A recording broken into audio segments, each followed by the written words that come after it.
was taking place inside of him, his innermost feelings. So Jehovah is not only aware of the loss that has caused the suffering, but as indicated by Jehovah collecting the tears, he's aware of the emotional impact that this loss has on you individually. When we experience trials such as the loss of a precious one, Jehovah loyally sustains us in various ways. And one loving provision is referred to in Romans chapter 15, verse 13. Romans chapter 15, verse 13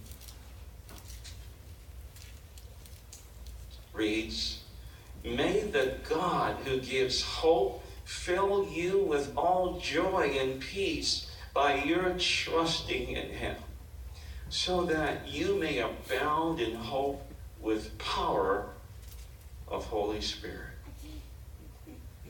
So our God-given hope helps us to endure when we experience a loss like this. And how does it help us?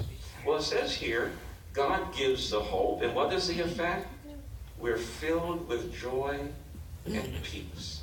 So yes, that is the effect. When we reflect and think about the eternal blessings just ahead, that helps to stabilize us. And we think about Brother Mac being resurrected, that helps us emotionally. Now, interestingly, a few years later, the Apostle Paul expanded on that subject of hope. In Hebrews chapter 6, verse 19, he compares hope to an anchor. And he says hope can be an anchor for the soul both sure and firm. Well, just as an anchor keeps a ship secure during a storm, hope, our strong hope, which includes the hope of the resurrection, it keeps us stable. It helps us to be secure. It stabilizes our emotions. It gives us sustaining power. Now, interestingly, it's not only small boats that use anchors. Large boats, ships, use anchors. Why? Because depending on the size of the waves, those large ships can be moved and shaken as well. So the point is, every one of us, no matter how long we've been serving Jehovah, we need our Christian hope. Why has Jehovah provided the hope of the resurrection? Because of love. And our hearts swell with love and appreciation for Jehovah, for providing this hope of the resurrection. The loyal man Job was convinced that Jehovah not only had the power to resurrect, but he wanted to. He yearns to do so. In Job 15, chapter 14, verse 15, he acknowledged this regarding Jehovah. He says, "You will call, and I will answer you. You will long for the work of your hands." So be assured, Sister Mac, Audrey, Shirley, Jehovah is not only capable, he's poised, he's ready, he's desirous to bring back your dear loved one, Brother McNiel. Jehovah's tenderness and earnest desire to support his loyal servants is further expressed in Isaiah chapter 30. Isaiah chapter 30, verse 18.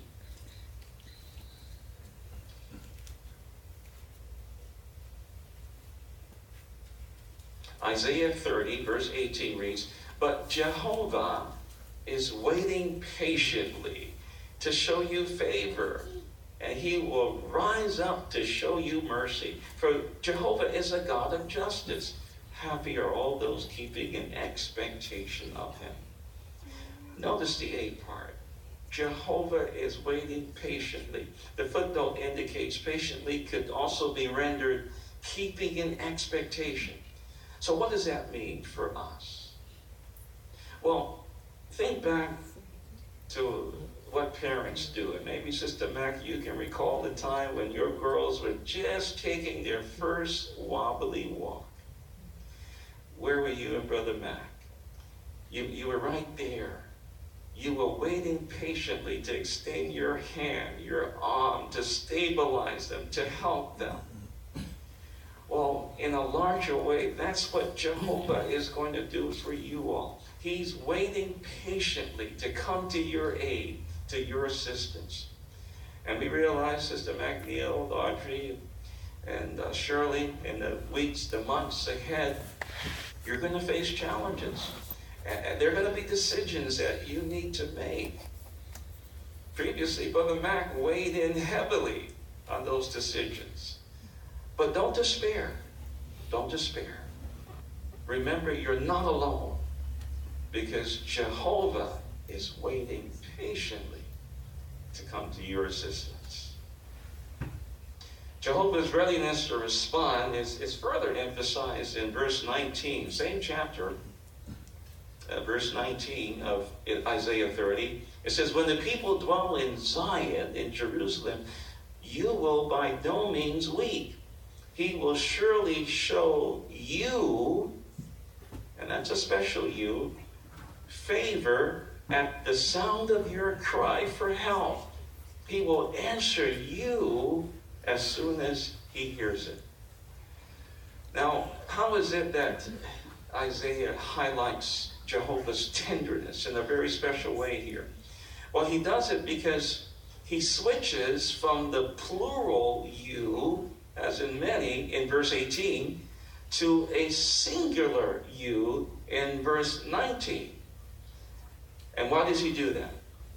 Well, when Jehovah comforts those who are distressed, he treats each one individually according to your needs. And verse 19 assures us that as Jehovah assists us, he urges us to pray to him, and he will respond. And you have the unrestricted privilege of prayer. What does that mean? You can pray to Jehovah at any time, for as long as you want, and he will respond. Very soon, our loving Father Jehovah will empower his Son to bring unbounded joy to those who have mourned the loss of loved ones. But meanwhile, may we, like our dear Brother McNiel,